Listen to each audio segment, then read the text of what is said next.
네, 팔복을 묵상하면서 제가 존경하는 목사님들이 이거를 하나씩 나눠서 했더라고요. 계속 8개 그냥 한꺼번에 해도 되는데 1복, 2복, 3복 이런 식으로 하나씩 한 이유를 좀 알 것 같아요. 그럴 수밖에 없는 이유가 있었던 것 같아요. 왜냐하면 내용들이 되게 함축적이에요. 그리고 독특하면서도 서로 또 연결이 돼 있어요. 그래서 왜 하나씩 하셨나 이런 생각이 들고요. 그래서 제가 이제 팔복을 묵상하면서 저는 사실 이걸 팔복 8가지 복이라고 부르기보다는 사실은 복받은 자의 8가지 열매라고 부르는 것이 좋겠다 이런 생각을 해요. 왜냐면 이렇게 되어 있기 때문에. 그래서 지난 시간에 저희가 이제 첫 번째 복 받은 사람의 특성에 대해서 배웠는데 심령이 가난해지면 천국이 저희 것이 되는 복, 그죠? 그거에 대해서 배웠어요. 마치 갓난아기가 엄마 없이는, 소중한 엄마 없이는 살 수 없는 것처럼 갓난아기는 엄마의 존재를 드러내잖아요, 그죠? 그래서 심령이 가난한 사람은 천국의 귀중함을 드러낸다. 그래서 온전한 하나님의 통치를 받게 된다 라는 것을 지난 시간에 배웠어요. 기억나요? 기억 안 나죠? 그래서 오늘은 두 번째 복의 열매, 애통하는 사람에 대해서 배우도록 하겠습니다. 2007년에 이게 아프간 사태라고 여러분 기억나실지 모르겠어요. 뭐냐면 여행 금지 구역으로 지정한 아프간이라는 나라에 선교단체가 가서 목사님 한 분과 청년 한 명이 죽임을 당했습니다. 그래서 굉장히 한국교회가 충격에 빠졌고 기독교인들도 충격을 받았었던 사태죠. 그걸 아프간 사태라고 하는데 이 사건에 대해서 다양한 의견이 있어요. 여러 가지 비난도 많고 비판도 많고. 그러나 분명한 것은 이 아프간 사태를 놓고 애통해하는 사람이 있을 거라는 거예요. 여러분은 언제 울어보셨어요? 최근에 울어본 적 있으세요? 뭐 때문에 울어봤다? 여러분 눈물이 거의 마르지 않았어요? 저도 저를 자신을 보니까 눈물이 많이 말라 있는 것 같아요. 물론 우리는 웃는 게 좋죠. 누가 울고 싶겠어요. 근데 본문은 뭐라고 얘기하고 있냐면 복되다. 애통하는 사람들아 천국이 아니 위로가 너희의 것이다. 애통하는 사람들아 위로가 너희 것이다 라고 이렇게 번역할 수 있다 그랬어요. 그죠? 지난번처럼 순서를 바꾸면 복되다. 애통하는 자들은 위로를 받는다. 그래서 그리스도인이라고 애통이 우리를 피해가진 않죠. 그래서 애통이 왜 있나 라는 생각을 했을 때 사람들이 이렇게 얘기해요. 토마스 왓슨이라는 사람이 눈물의 골짜기를 지나지 않고서는 낙원에 이를 수 없다 라고 얘기하면서 그리스도인의 삶의 애통의 필요성을 이렇게 얘기하고 있어요. 근데 여러분 위로를 받기 위해서 애통의 계단을 우리가 올라 천국에 간다면 애통이 반드시 필요하다고 그리고 애통이 복된 것이라고 우리가 인정하기에는 너무나 어려운 일들이 많아요. 왜냐하면 이런 분들 있잖아요. 너무나 고통스러운 분들, 이분들을 통해서 이분들한테 우리가 복 받으셨습니다. 그렇게 애통을 하시는군요 라고 얘기하는 게 얼마나 저주예요. 그죠? 복 받았다고 애통하는 사람들 앞에 놓고 복 받았다라고 얘기하는 것 자체가 비아냥거릴 수밖에 없는, 비아냥으로 들릴 수밖에 없는 상황들이 되게 많아요. 이건 정말 애통하시는군요 라고 어떤 위로도 할 수 없는 상황이 되게 많잖아요. 근데 그런 분들을 보고 우리가 당신은 복 받았으니까 애통하십니다 라고 얘기한다는 것은 얼마나 말도 안 되는 얘기겠어요. 근데 이 애통이 원어로는 펜테오예요. 애통이. 이거는 어떤 뜻이냐면 사랑하는 사람을 잃었을 때의 슬픔을 얘기하고 있습니다. 여러분 무슨 위로를 받자고 이런 큰 슬픔을 당하면서 내가 슬픔 당하는 게 복이구나 라고 인정하라는 걸까요? 이거 말도 안 되는 일이잖아요. 그죠? 그걸 복으로 인정할 수 있는 것은 굉장히 어려운 일이죠. 차라리 우리는 애통 같은 거 위로는 안 받아도 되니까 애통 같은 거 우리 삶에 없었으면 좋겠다. 차라리 그게 낫지 않겠어요? 그죠? 애통이 없으면 위로 안 받아도 돼. 괜찮아. 위로 안 받아도 되니까요. 그냥 애통이 없었으면 좋겠어요 라고 생각할 만한데 사실 성경은 우리에게 애통하는 자가 복을 받으면 애통하는 자가 된다고 얘기하고 있어요. 그러면 그 애통이 시간이 지나면 사그라드는 슬픔을 얘기하는 걸까요? 이런 수준은 아닌 것 같아요. 그죠? 시간이 지나서 사그라지는 거면 하나님이 위로하신다라고 얘기하기보다는 조금만 버텨봐.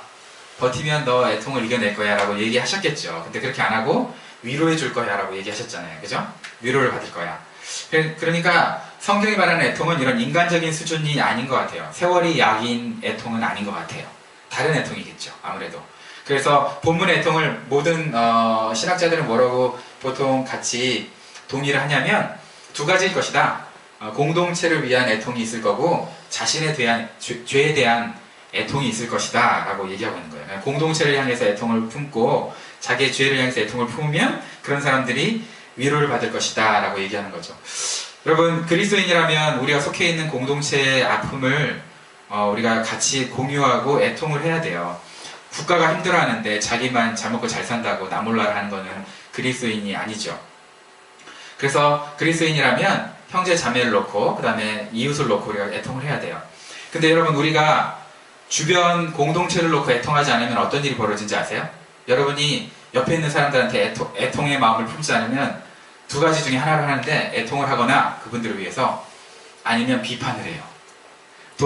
하든지 동의하지 않든지 여러분의 입술을 보면 알아요. 내가 어떤 일이 벌어졌을 때 그 사람을 위해서 애통하지 않으면 내 입술에서 뭐가 나오죠?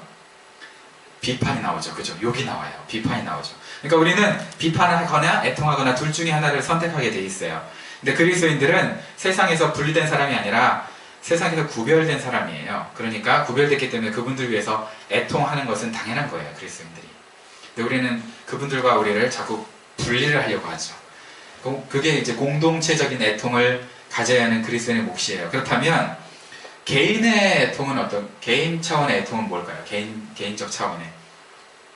단순한 회개 이상의 수준, 내가 그냥 죄를 졌구나 하면서 회개하는 것 이상의 수준이라고 얘기하고 있어요. 우리가 애통 그러면 죄에 대한 애통이니까 회개할 거라고 생각하잖아요. 근데 그거보다 조금 더 높은 거, 물론 나는 죄에 대한 회개도 없어요. 난 죄를 즐기고 있는데요. 뭐 그런 분들도 있어요. 근데 어쨌든 죄인이기 때문에 우리가 죄를 짓는다면서 자신을 정당화하는 사람이 있어요. 나는 죄인이니까 뭐 죄를 짓지 뭐. 이런 사람 문제잖아요. 그죠? 난 뭐 어쩔 수 없이 죄인이니까 뭐 예수님 그러려고 돌아가신 거 아니야? 라고 생각한다면 엄청난 문제지만 더 큰 문제가 뭔지 아세요, 여러분? 우리가 살면서 짓는 죄의 열매들이 나오잖아요. 근데 그 죄의 열매들 몇 개를 이렇게 따냈다고 해서 죄의 열매들을 따냈어요. 버렸어요. 그렇다고 해서 내가 의인이 된 걸로 착각하는 것. 이게 더 큰 죄예요. 여러분, 여기 사과나무에서 사과를 다 따낸다고 이 사과나무가 배나무가 돼요? 아니잖아요. 그죠? 우리는 죄의 열매들 몇 개 제거하고 따냈다고 자기가 의인인 걸로 착각하고 있는 경우가 있다는 거죠. 아예 뿌리부터 줄기, 잎사귀 모든 게 완전히 변화되는 것. 이건 회개 이상의 것이거든요. 그래서 이걸 애통이라고 하는데, 그래서 이런 애통을 뭐라 그러냐면 어떤 분들은 성화라고 얘기해요. 성화. 애통은 성화의 과정이다 라고 얘기하고 있는 거죠. 그리고 애통이 회개보다 높은 단계의 성화라고 얘기하는 것을 성경은 어디에서 찾아볼 수 있냐면 시편 51편 17절의 다윗의 고백을 통해서 알 수 있어요. 하나님께서 구하시는 제사는 상한 심령이라 하나님이여 상하고 통회하는 심령을 주께서 멸시하지 아니하시리이다. 이건 무슨 얘기냐면 다 읽어보면 다윗이 먼저 용서를 받았어요. 그래서 용서의 제사를 할 거면 다른 제사를 드렸겠죠. 근데 하나님께서 구하시는 제사는 무슨 제사라고요? 상한 심령의 제사. 이거는 용서를 이미 받은 사람이 더 회복되고 더 하나님 앞에 나아가고 싶은 그런 욕망, 그걸 나타낸 것이다 라고 이제 신학자들은 얘기해요. 이거 말고도 또 있어요. 이사야서가 하나님의 영광을 봤을 때 뭐라고 얘기했냐면 화로다 나여 망하게 되었도다. 근데 이사야는요, 이전에 어떤 삶을 살았냐면 거룩한 삶을 이미 살고 있었어요. 하나님의 기름 부어서 선지자로 불렀어요. 근데 하나님을 만나자마자 뭐라 그래요? 화로다 나여 망하게 되었도다. 이건 죄인들이 하는 얘기잖아요, 사실은. 근데 이미 거의 회개를 했다고 생각되는 사람들이 이런 고백을 했다는 건 뭐냐면 회개 이상의 그 애통의 단계가 있는데 그게 바로 성화의 과정 가운데 있다 라고 생각하는 거예요. 우리는 회개도 별 관심이 없을 수 있고 성화는 더더욱 관심이 없을 수 있어요. 그죠? 그러나 어쨌든 성경에서는 회개와 성화의 단계, 애통의 그 단계를 이렇게 얘기하고 있는 분이 있어요. 쉽게 제가 한번 얘기를 해볼게요. 제가 어떤 분에게 10억의 빚을 졌어요. 10억의 빚을 져가지고 빼도 박도 못하고 나 이 10억 없으면 이제 큰일 나, 망해. 그죠? 그런데 정말 고민하고 있는데 어떤 분이 저한테 10억을 주시면서 자, 이것으로 빚을 갚으세요 라고 얘기했어요. 그럼 제가 이 10억을 받아가지고 급한 대로 빚을 갚았어요. 빚을 갚은 다음에 이제 여유를 돌리고 살다 보니까 근데 그분 10억은 어떻게 얻었을까 라고 하면서 고민하는데 갑자기 제가 이런 소식을 들어요. 그분이 은행에서 10억을 대출을 받아서 저한테 10억을 준 거고요. 본인은 그 10억의 원금과 이자를 갚느라고 지금 고생을 하고 있다는 걸 제가 만약에 들었어요. 그렇다면 제가 어떨까요? 제 마음이. 엄청나겠죠. 자, 생각해보세요. 내 10억을 갚게 해주려고 본인이 다른 데서 대출을 받았어. 그래서 저한테 10억을 주고 나는 자유롭게 만들어주고 본인은 그 모든 뒷감당을 하고 계셔요. 그걸 제가 안다면 제 마음이 어떻겠습니까? 이게 뭐냐면 예수님의 십자가와 우리의 관계를 얘기하고 있어요. 물론 오해하지 마세요. 그럼 예수님이 지금도 여전히 우리 죄를 지으시려고 담당하시려고 갚으시려고 십자가에 매달려 계시느냐? 그런 얘기는 아니에요. 근데 우리가 예수님의 십자가를 생각할 때 그냥 감사한 분, 능력이 많고 천억, 만억, 뭐 10만억 뭐 이렇게 말이 되는지 모르겠지만 그 모든 돈 중에 그냥 하나 딱 떼서 내 죄를 용서해 주신 분이라고 생각하는 게 아니라 완전히 1대1로 대치한 거예요. 나의 자유를 위해서 본인이 구속받은 거예요. 모든 빚을 본인이 담당하고 있는 거예요. 1대1로. 그게 깨달아지는 게 애통이라는 겁니다. 그게 너무 깨달아져서 그 희생의 가치가 깨달아져서 하나님 앞에 나아가는 마음, 그게 바로 애통이래요. 문제는 우리가 아무리 이렇게 애통하고 싶어도 하나님의 은혜를 깊이 깨닫고 싶어도 십자가를 알고 싶어도 그게 우리 노력으로 돼요? 안 된다는 거죠. 우리 노력으로 되면 얼마나 좋겠어요. 하나님 나 이렇게 애통하고 싶은데요? 하면서 했을 때 노력으로 되면 얼마나 좋겠어요. 노력으로 안 되니까 이게 뭐예요? 사실은 위로부터 주시는 복이라는 거예요. 위로부터 주시는 복이 임하면 내가 애통할 수 있다는 거예요. 그래서 나의 무기력함을 알고 나의 문제를 알게 되는 거죠. 여러분 근데 왜 하나님께서 우리에게 그러면 애통을 허락하실까? 복을 주셔서 애통을 허락하실까요? 한번 생각해 보세요. 애통이 우리에게 주는 유익이 뭐예요? 고난이 주는 유익, 뭐 애통이 주는 유익, 여러 가지 유익이 있잖아요. 우리가 왜 애통을 하기를 하나님이 원하실까요? 하나님 우리를 사랑하시는데 애통 안 하기를 원하셔야지. 애통에서 벗어나는 게 사실 복이잖아요. 고난에서 벗어나는 걸 우리는 복이라고 생각하고 있는데 오히려 복은 애통하라는 거예요. 그러니까 이게 말이 안 되잖아요. 근데 하나님 왜 그러실까? 우리가 애통하고 가슴 아파할 때 우리가 하나님의 애통을 깨닫는 은혜를 경험합니다. 하나님도 애통하실 거예요. 그죠? 하나님은 맨날 즐거우신 분이 아니겠죠. 하나님도 애통하시는데 세상을 바라보시면서 가슴이 답답하고 쓰라리고 애통하시는 그 하나님을 내가 애통을 통해서 그 하나님의 애통을 깨닫는다는 거예요. 그걸 조금 이제 어려운 말로 애통과 애통이 이어진다. 애통이 공유된다. 라고 얘기하고 있는데 우리가 애통 가운데 하나님을 더 경험한다는 거예요. 그런 사람들이 어떤 사람입니까? 아브라함이 그랬고요. 여기 한나가 그랬습니다. 사무엘을 낳은 한나가 그랬고요. 또 성경에 예수님을 낳았던 마리아, 십자가에서 그 모든 애통 가운데 누구를 받겠어요? 하나님의 마음을 깨달았겠죠. 그런 하나님의 애통을 공유할 수 있는 특권, 그게 애통 안에 있는 그 애통을 우리에게 주신 하나님의 이유가 된다라고 생각하고 있는 거예요. 여러분 이런 애통하는 사람들이 반드시 위로받습니다. 애통하는 자는 반드시 위로받습니다. 위로라는 단어는 여기 파라클레오라고 하는데요. 파라클레오는 가까이 부르다라는 뜻이에요. 이렇게 가까이 부르다는 뜻이에요. 근데 히브리어로 이거를 나함이라고 하는데요. 나함이라고 하는데 이 나함은 애통을 겪은 사람에게, 애통을 반드시 겪어야 돼요. 애통을 겪은 사람에게 주어지는 위로예요. 그러니까 애통과 위로 같이 있어요. 다시 말해서 애통을 경험해본 사람만이 위로를 받을 수 있다. 혹은 애통을 경험해본 사람만이 다른 사람을 위로할 수 있다. 라는 뜻이에요. 그러니까 애통을 경험해야 진정한 위로를 받는다는 거예요. 그러니까 애통과 위로가 하나인 단어가 이 나함인데 여러분 이런 역할을 하시는 분이 성령님이에요. 성령님을 파라클레토스라고 하잖아요. 들어보셨어요? 파라클레토스라고 하는데 성령님이 우리를 도와주시는 분, 위로하시는 분, 변호하시는 분 이런 뜻이 있어요. 자, 그러면 위로를 주시기 위해서 성령님이 함께 하신다는 의미가 있는 거고요. 나함이라는 의미도 있고, 그렇다면 우리가 생각해 봤을 때 진정한 위로는 뭘까요? 이스라엘 백성들하고 초대 그리스도인들이 기다렸던 진정한 위로가 뭔지 아세요? 그 사람들이 위로를 기다린다 그랬거든요. 우리는 위로를 대망합니다. 위로를 기대합니다. 라고 했는데 그 위로가 누군지 아세요? 유대인과 그리스도인의 위로자는 메시아였어요. 그냥 이 사람들이 우리의 위로 그러면 문제가 되게 많을 거 아니에요. 인간에게 벌어지는 모든 문제가 많을 거 아니에요. 근데 그거의 위로가 누구셨냐면 답은 하나였어요. 메시아였어요. 그래서 성경은 뭐라고 얘기하고 있냐? 시므온, 예수님을 메시아를 기다리던 시므온이 뭐라고, 그 사람의 별명이 뭐예요? 이스라엘의 위로를 기다리는 사람이었어요. 재밌죠? 그 다음에 또 예수님을 거절한 사람들을 뭐라고 표현하냐면요, 예수님에게 위로받기를 거절한 사람이라고 표현하고 있어요. 그러니까 이 당시의 위로는, 진정한 위로는 누구라고요? 예수님. 그래서 위로는 잠깐만요. 자, 그래서 위로는요, 애통을 해석할 수 있는 유일한 열쇠예요.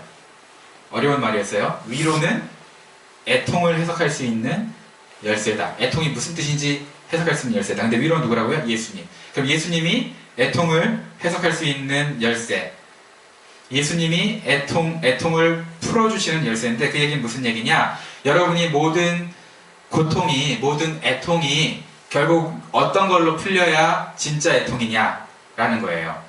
여러분이 갖고 있는, 저와 여러분이 갖고 있는 모든 애통이 예수님이 나타나셨는데 해결이 된다면, 예수님의 임재로 해결이 된다면 그건 애통이에요. 성경이 말하는. 근데 예수님이 나타났는데도 나에게 전혀 위로가 안 돼요. 그러면 내가 당하고 있는 게 사실은 복의 열매인 애통이 아니고 다른 애통인 거예요. 진정한 애통은 뭐냐? 예수님이 오셨을 때 다 해결되는 것. 그게 진정한 애통이었던 거죠. 예수님이 딱 오시자마자 이렇게 얘기하겠죠. 안아주면서, 야, 내가 너를 너무 사랑해서 너를 위해 했던 그 어떤 희생도, 십자가의 모든 고통도 후회하지 않아. 절대 후회가 안 돼. 나 한 번도 후회해 본 적 없어. 너 너무나 사랑해서. 그러면 그 말을 여러분이 들어본다 쳐보세요. 얼마나 위로가 되겠어요? 별로 위로가 안 되나 보네요. 그죠? 얼마나 위로가 되겠어요? 자, 꺼졌나? 이거군요. 네. 자, 이게 뭐냐면 1956년 짐 엘리엇과 4명의 선교사, 엘리트입니다. 다 엘리트였어요. 위튼 대학의 수석 졸업자거나 아니면 뭐 약사거나 의사거나 변호사거나 이런 분들인데요.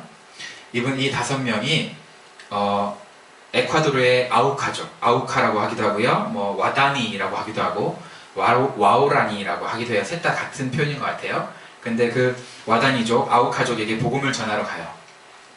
이분들은 다 엘리트였어요. 근데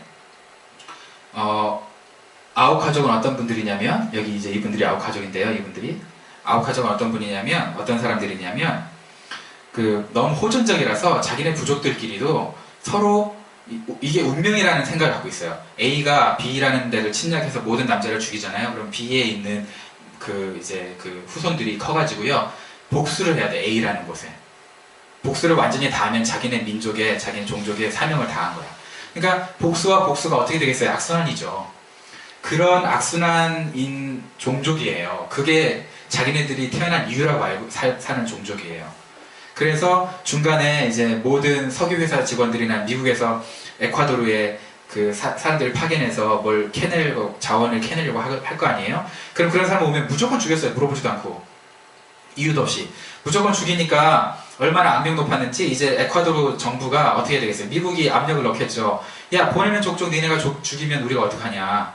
그래서 이제 에콰도르 정부가 이 종족들을 완전히 말살하려고, 아예 없애버리려고 그러고 있었던 찰나예요. 근데 그 내용을 듣고 이 5명의 선교사님들이 복음이 없어서 죽어가는 이 아우카족을 구원해야 되겠다라고 생각하고 선교사로 갑니다. 그래서 한 3개월 정도 이분들의 위치를 파악을 해서 비행기를 타고 가면서 막 선물을 줬어요.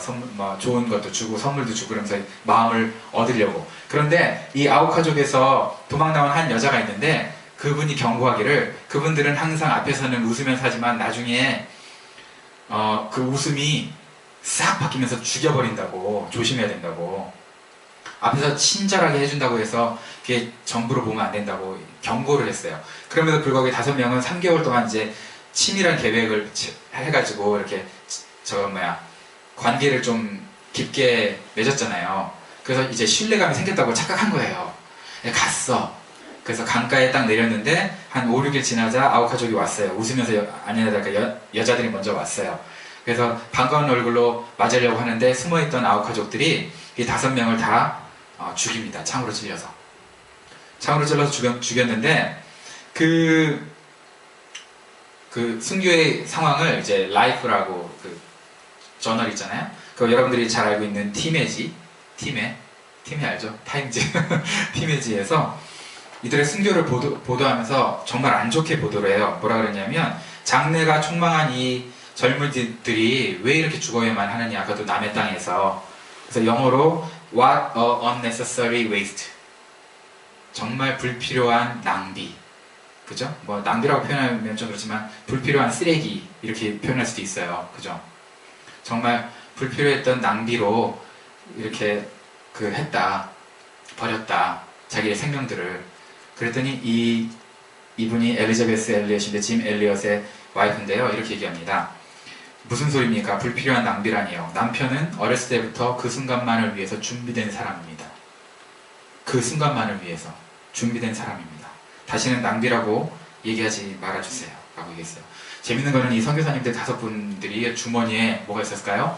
권총이 있었어요. 다 장전되어 있고. 권총이 있었는데 장전되어 있었는데 충분히 아우카족이 이렇게 많지 않았기 때문에 5명이 6연발 권총이어도 몇 발이 있어요. 권총이. 다 죽이고도 남을 정도였어요. 그런데도 3-4발만 발사됐는데 그건 경고용으로 하늘을 향해 쐈기 때문에. 그 모습을 보고 아우카족들이 충격을 먹었죠. 처음에 몰랐죠. 권총이 있는 것도. 아우카족이 그 비행 조종사인 이분 말고 네이트였던 것 같아요. 네이트를 죽이는 상황에서 네이트인지 헷갈려요. 짐 엘리엇인지. 제가 이걸 한 3-4개 자료를 다 찾아보고 영화도 다 봤는데 너무 좀 진실한 것도 있고 좀 포장된 것도 있고 원래 그렇잖아요. 그죠? 그래서 진실만 제가 찾아서 얘기하는 거예요. 제 딴에 찾아낸. 그래서 보니까 그 아우카족이 죽이는데 창을 찔렸는데 죽어가는 바로 직전에 이런 얘기를 해요. 나는 당신의 진실한 친구입니다. 무슨 눈봐 이러던데 뭐 6글자인데 까먹었어요. 진실한 친구입니다. 이렇게 아우카족 언어로 얘기를 해요. 그걸 이제 보고 이 사람들이 충격을 먹었겠죠. 일단은. 근데 이제 그 일이 있은 후에 한 1년 후에 이 선교사님들의 여기 동생과 여기 그 엘리자베스가 2분이 자기 자녀들을 데리고 간호학교를 졸업한 다음에 1년간 간호학을 배워서 다시 들어갑니다. 이 아우카족한테. 들어가서 헌신적으로 막 돌봐요. 그러니까 이제 추장이 5년쯤 지나니까 놀랄 거 아니에요. 도대체 니네들은 왜 그러냐? 라고 얘기했어요. 그랬더니 왜 이렇게 수고를 하냐? 그랬더니 그 엘리자베스가 이렇게 얘기합니다. 저는 5년 전에 당신들이 죽였던 선교사님들 중에 한 남자의 아내입니다. 내 남편에게 주셨던 하나님의 사랑이 저에게도 동일하게 임했기 때문에 하나님의 사랑으로 여러분들을 섬기러 왔습니다. 이렇게 얘기했어요. 그 얘기를 들으니까 아우카족이 어떻게 했어요? 예수님 영접할 수밖에 없겠죠. 그렇죠? 자기를 죽인 사람들의 아내 또 와가지고 이렇게 해주는데 그 중에 또 추장이 예수님 영접하고 나서 뭐라 그러냐면 이 추장이 빌리그램 집회에 초청이 돼요. 어느 순간에. 그래서 이렇게 간증합니다. 그분들의 희생으로 우리가 예수님을 믿고 그분들의 희생으로 죽음으로 우리가 빛을 보게 되었습니다. 그분들이 희생이 아니었다면 우리 종족은 믿지 않았을 것입니다. 라고 얘기했어요. 여전히 어떻게 복수가 자기네들의 운명인 줄 알고 페이트인 줄 알고 그렇게 살았을 거라는 거예요. 그러면서 그렇게 자기의 회개된 삶을 보여줬고요. 36년이 지난 다음에 그 1992년에 그 여기 와다니 부족이 사는 티네노라는 곳이 또 있나 봐요. 거기서 성경 번역 선교사들이 뉴 테스트먼트를 신약을 와다니어로 번역을 했대요. 그래서 이제 신약을 번역했으니까 감사 예배를 드릴 거 아니에요? 거기에 75명 정도의 와다니 부족이 참여를 했고요. 그 중에 3명은 36년 전에 그 선교사님을 죽였던 사람들이에요. 그 중에 1명이 거기에 담임 목사예요. 놀랍죠? 담임 목사가 됐어요. 그래서 우리가 지금 가끔 제가 중보기도 하면서 선기자로 했던 그 성경번역 선교회 위클리프 기억나죠? 거기가 이제 이런 일들을 하는 거예요. 그 성경을 그 나라 언어로 번역을 해주는데 그 중에 그 짐 엘리엇이라는 분이 가장 일을 많이 했기 때문에 그냥 짐 엘리엇과 친구들이 이렇게 얘기됐어요. 근데 사실 그렇지 않아요. 다 동일하게. 이분들이 다 그 동일하게 하나님의 나라를 위해서 섬겼던 분들인데, 짐 엘리엇이 자기 일기장에다 이렇게 쓴 거를 나중에 발견했어요. 위튼 대학 기숙사에서. 뭐라고 썼냐면, 나는 오래 사는 것을 원치 않습니다. 완전하고 풍성한 삶을 원합니다. 바로 예수님처럼. 28살밖에 안 살았어요. 정말 예수님보다 덜 살았어요. 순교했죠. 여러분, 사람들은 짧은 인생을 살면 어떻게 생각해요? 불쌍하다 그러죠. 장수해도 장수를 하면서 죽어도 또 불쌍하다 그러죠. 우리는요, 사실. 그런데 어차피 우리의 인생이 애통으로 가득 찰 수밖에 없다면, 정말 예수님과 같은 이런 공동체를 위한, 그리고 자기의 영적인 그 모든 것을 하나님께 쏟아내는 그런 애통이 차라리 우리 삶 가운데 차는 게 낫지 않겠나, 이런 생각을 한번 해보는 거죠. 어차피 애통할 바에는. 그런 애통하는 사람에게 예수님이 위로가 되는 거거든요. 여러분, 예수님이 여러분 위로가 되세요? 삶 가운데. 예수님이 여러분의 위로가 안 된다면 우리는 지금 예수님이 원하는 애통을 당하고 있는 건 아닌 거예요. 그죠? 여러분, 5명의 선교사 부인들이 어떤 위로를 받았겠어요? 예수님만으로 위로가 가득했겠죠. 생각해보세요. 그죠? 이분들이 어떤 위로를 받았겠습니까? 여러분, 아까 전에 제가 잠깐 언급했지만 아프간 사태도 분명히 애통하시는 분이 있을 거예요. 그분들이 어떤 위로를 받겠습니까? 나중에 십자가를 향한 애통이 십자가로 말미암아 여러분 해결되는 거예요. 예수님으로부터 온 애통이기 때문에 예수님이 오시면 해결이 되는 거예요. 저는 이분들을 영웅으로 만들고 싶진 않아요. 왜냐하면 이분들이 진정한 영웅이랑 같이 있을 거거든요. 천국에서. 이분들이 자기 인생을 투자해서 자기의 순교와 삶의 이유가 되시는 분, 그분을 만났거든요. 충분한 위로를 받았거든요. 제가 영웅이라고 이분들 축혀 세우지 않아도 이분들은 이미 위로를 받았을 거예요. 누구로? 예수님으로 인해서. 이분들의 위로가 누구겠어요? 예수님이죠. 내가 여기서 뭐 이분들 설교하면서 등급표 드린다고 이분들이 천국에서 기뻐하시겠습니까? 더 큰 위로와 함께 하는데, 더 큰 위로가 되신 예수님과 함께 하는데, 이분들이 뭐 그런 걸 관심이나 있겠어요? 자기네 지금 이 설교 시간에 자기의 이름들과 했다는 일들이 이렇게 같이 쉐어링 된다고, 와, 내가 그랬지, 뭐 이러겠어요?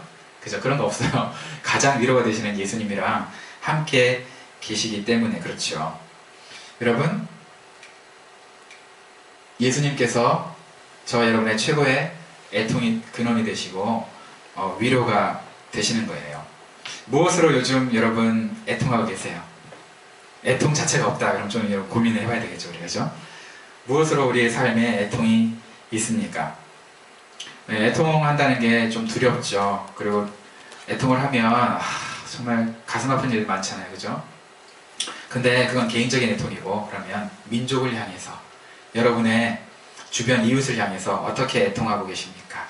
여러분이 그렇게 애통을 하고 있다면 그 애통이 진정한 복이었다고 고백할 수 있을 그럴 기회를 하나님 주실 거예요. 근데 애통이 없다면, 정말 내 삶 가운데 애통이 없다면 예수님이 참된 위로가 안 되는 거죠. 바라기는 저와 여러분들이 살아가는 삶 가운데 분명히 슬픔과 고난과 애통이 있을 건데, 그 모든 슬픔과 고난과 애통의 해결자가 예수님이 됐으면 좋겠습니다.